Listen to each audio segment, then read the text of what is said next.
Hello, I'm live. We're live. Calgary Wildlife is live for week 4. Week 4 of our baby shower, and we're going to take it very slow tonight to wait for some people to join us. Katie, Maggie, sorry if I'm butchering your name. Welcome to week 4 of our baby shower. Hey, Jane Mason, thanks for joining us. We are week 4, as I said, of our baby shower 2023. I'm going to give some updates as we're waiting for everyone to join the live tonight. Since this time last week, we've had about 115 patients come through our doors. We've had crows, we've had skunks, we've had fawns, flickers, I've written them down so I don't forget, there's so many, a partridge, a white-winged crossbill, some magpies, great horned owls, a Swainson's hawk, and a lot of American robins, and that's who we're going to be seeing tonight. Hey, Doug Newman, welcome to the live. So, of course, we are in Calgary at the Calgary Wildlife Rehabilitation Society. Where are you watching from? Tell us where you are in the world. Is it your first time joining us? Tell us why you've come, I guess. Say hi to us in the chat. Hey, Elka Dinette, thanks for coming. So if it's your first time joining us, my name is Becky. I will be your host tonight. I've been the host so far this year for the 2023 baby shower. First time from Calgary, Isabella, oh gosh, I'm sorry if I say your last name wrong, Hollispin, welcome, thank you.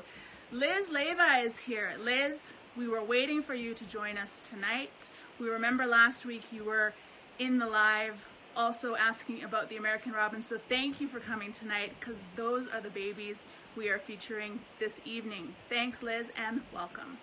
So as I said, I am Becky. I've been your host so far this week. Right now in the chat saying hi to you is one of our wildlife rehabilitators. Her name is Melanie. She's going to be popping in some information about our animals, our patients, also some important links, so please make sure to keep your eye on the chat during tonight's baby shower.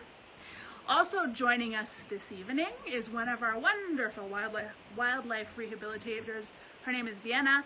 She'll be doing the feeding with me this evening. Last year, I think Vienna and I did the first baby shower of 2022, and she was feeding white-tailed prairie hares, I believe. So we'll be in with Vienna this evening. So what are we doing here tonight? We are raising funds for our babies.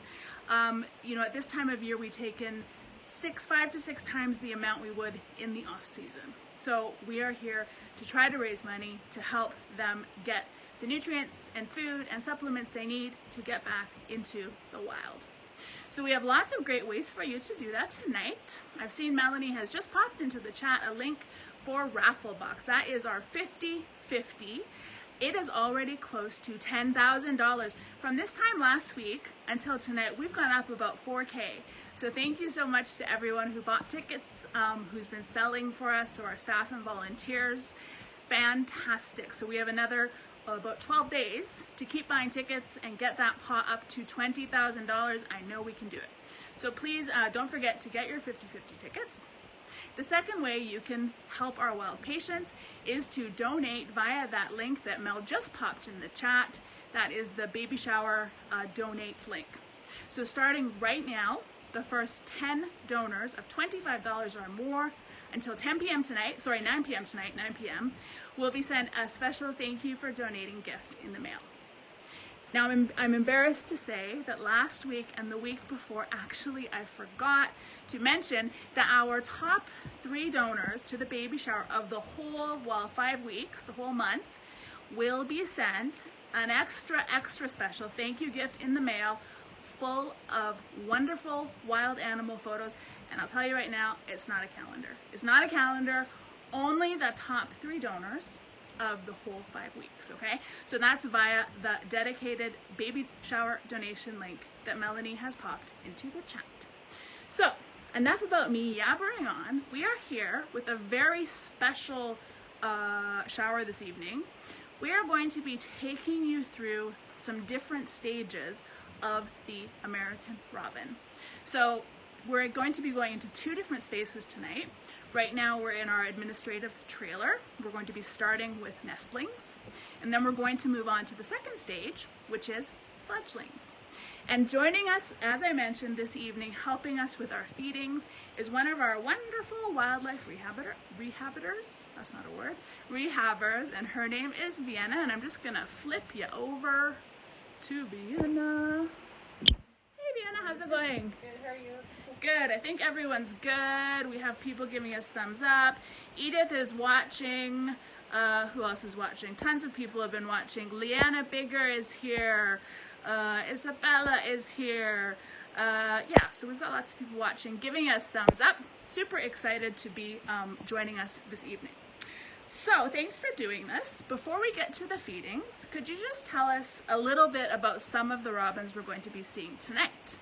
Yeah, so we've got 2 groups we're going to see. This little nest of 4, they're little nestlings, actually just came in today.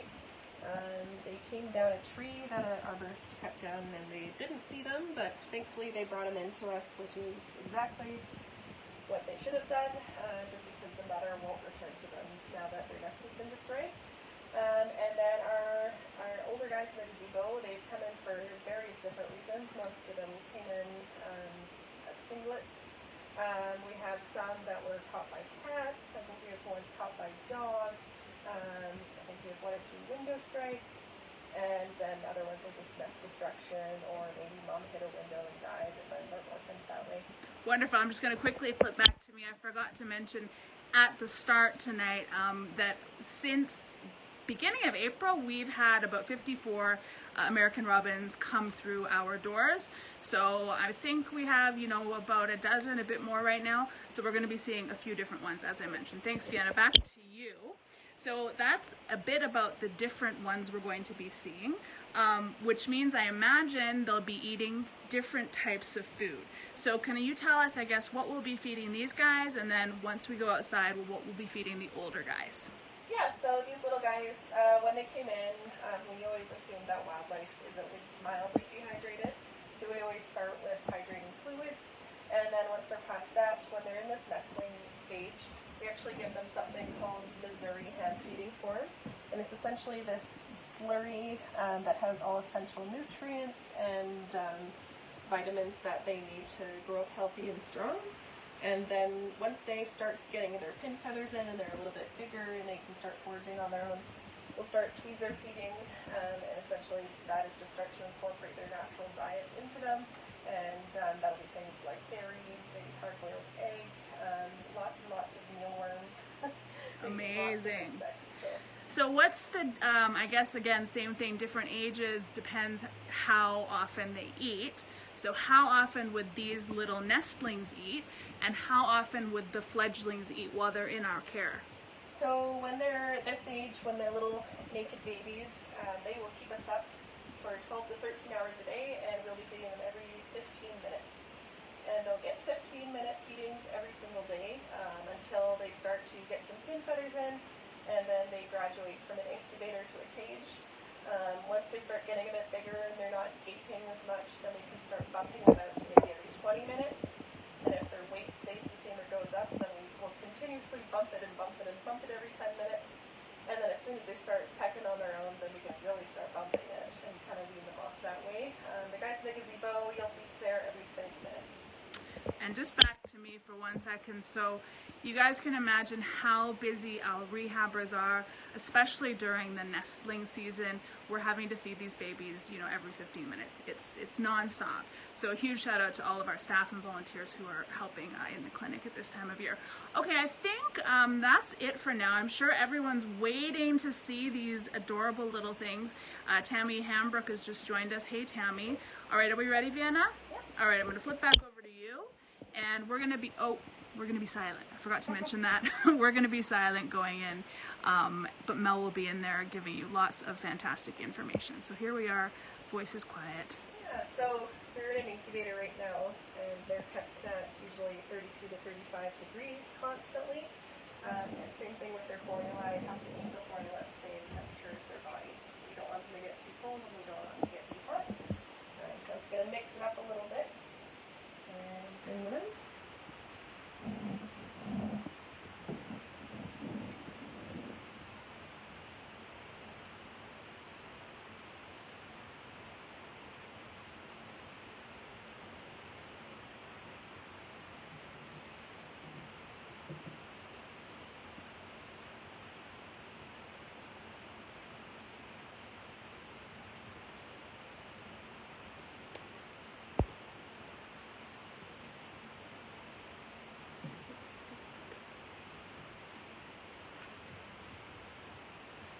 beauty of wildlife rehab. There's always poop.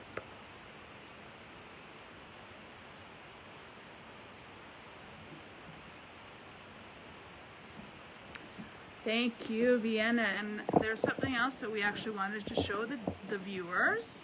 I'll just get you to grab that and maybe just talk a bit about this. I think everyone knows what it is, but... Yeah, so this is a robin's nest. This is actually the nest these guys came from. So if you ever find one of these and it has eggs or any sort of babies in it, under the Migratory Bird Convention Act, it's illegal to touch or disturb it, and that includes any intentional or non-intentional harm or relocation that you may want to do. And one of the reasons that is a law is because anytime you touch or disturb, even if I took this nest and I took it here to here, the parents will abandon it. So that's why, even though this nest is still intact, the tree is not. So as soon as that happens, the parents flee. They typically assume that that location is no longer safe, or maybe a predator's gotten it, so they'll typically just go totally hands off. And thankfully, they made it into us on time. If you ever see a nest like this and you know that a family has come and gone, they've left the nest, it is okay to move it. Sometimes they get lots of mites that will come into it. You have to be 110% sure that they have come and gone. All right, that's a good tip. I think we're going to, I'm going to flip back to me. So we're going to head outside now to take a look at our fledgling robins. And as we do that, I'm going to be walking backwards. I hope I don't fall over. Also, it's starting to spit a bit out here, so we're hoping the weather is gonna hold up for us. I'll let Vienna lead the way, but I'm going to be walking backwards. So if I fall, no laughing. So as we're going, I'm going to be asking Vienna some questions about, if she can tell us just, hold on, let me flip around back to you. Ooh, backwards flipping, yikes. So we're outside now, we're just, so you can see the skies are a bit ominous here. So we talked about the nests that are protected under Migratory Birds Act. Can you talk a bit more about the Migratory Birds Act? I guess, is that all birds that migrate that would be protected? Is it the eggs or just the nests, or what is it? Yeah, so the Migratory Bird Act actually includes some birds that don't migrate, funnily enough. So the black-capped chickadee, for example, they're protected under there. And then even birds that aren't migratory, say a great horned owl, they still have a separate legislation that covers them. There's very few bird species in Canada as a whole that aren't protected. Things like rock pigeons and house sparrows. Essentially, if you're ever not sure and you see a nest, we're always happy to answer questions to help figure out what nest it could be. But typically, you want to err on the side of caution, and because most birds are protected. So that would include eggs, yep, birds that have hatched, yep, nests. All right, so if you're unsure, your best bet is to call us and we will give you the correct advice. Yeah. All right, great. That's a good question. It's perfect. We've gotten to the gazebo. We're here now. This is where our fledglings are. Mm-hmm. And we are going to head in. And as always, standard wildlife rehab protocol, we will be silent so they don't get stressed out. These guys are hungry. Mel will be popping some info in the chat for you. And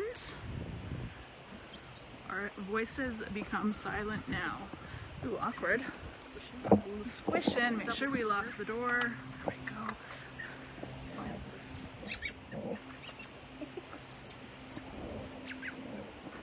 Well, I've got one on my shoulder. I've got one on my shoulder. So that's perfect. All right. I've got two on my shoulders. Should we just see them on my shoulders? Oh, yeah.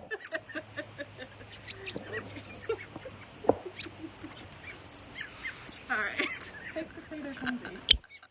Oh my goodness. It's never happened before.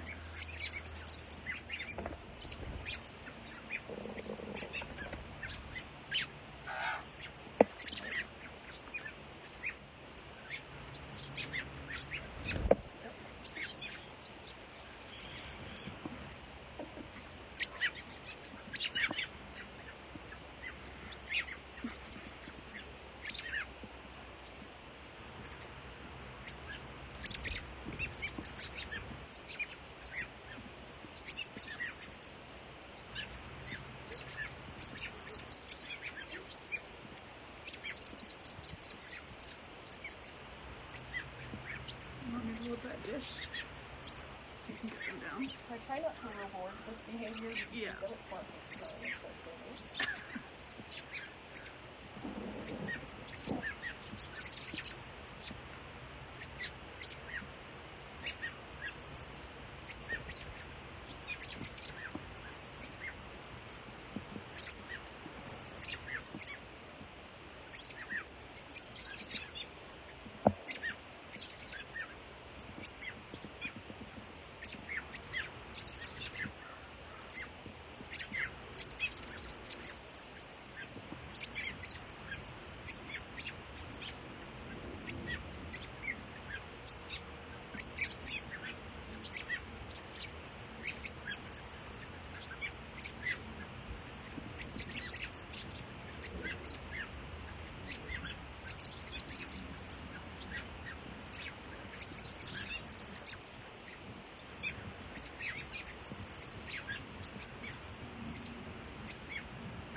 Flip back over to me for a sec. I had birds on my head, I had birds on my shoulder. Someone said, I think someone pooped on me. That the beauty of working in this field. Vienna lost her mic. It was chaos. Let's just move back a bit so we're not right beside there. I didn't want to spend too much time in there and lose all of our viewers. All right, thank you. That was great, Vienna. I'm just going to flip back to you. Okay, so we've seen the two different stages. So these guys that we just saw, these are fledglings, correct? And I think, you know, not everyone is familiar with that term. Can you maybe explain what that means? Yeah, so fledgling is essentially the transition from nest to being an adult. So a lot of people will see a robin about that size. They have kind of the mottled chest rather than the solid red breast. And they'll say, oh no, there's a bird on the ground that can't fly. And so we'll go through a series of questions saying, are there robins in the area? Is he hopping around? Does he have a wing droop? Because when they're that age, they'll usually spend about a week after they leave the nest, and they're essentially just stretching their wings, getting their muscles ready, and letting the rest of their feathers grow in. And they need to build that strength before they can fly, because it'd be very hard to go straight from nest to being able to fly. So it's essentially like a toddler sort of learning how to walk. Exactly. So if we maybe see these birds on the ground, you know, like how long will they be in that situation? So sometimes I've seen them anywhere from maybe like 3 days on the ground before they're flying from tree to tree. Sometimes it can take up to a week, maybe 2 weeks if we're stretching it. Okay. And the best thing to do when they're in that transitionary spot, say if maybe they're in your backyard or your front yard, keep pets indoors, especially cats. Just always keep eyes on them, maybe keep them on a leash. Avoid using pesticides and spraying your lawn. Maybe if you're mowing your lawn, it's always good to take a quick look around your yard to make sure there's no fledglings in your yard before you start mowing. And yeah, pesticides, because the mama bird is eating bugs and they're going through all the leaves, and maybe if one has insecticide on it, they'll be okay, but as they start to eat more and more and more, then that'll just collect inside of them, and they're also feeding their babies all the worms and bugs. And so I imagine that is relevant not just to robins, but to really to any bird and fledgling and things like that. Okay. Window strikes, any info you can give us about preventing window strikes? Yeah, window strikes are huge with robins, especially when birds are starting to fledge. Sometimes the adults can kind of key in, especially if they've hit one before, but our new fledglings, they're kind of getting used to stuff, and then they don't realize that a window's a window. So we get a lot of juvenile birds that hit windows. There is feather-friendly tape and different types of decals you can put on your window, all sorts of things like that. And also just being aware of it. If you do find one that hit a window, it would be best to get it into care, because even if they seem fine, a lot of times they're concussed pretty bad, and oftentimes they won't make it. So if you do find one like that, it's best to put it in a dark box in a warm area and get it straight to us.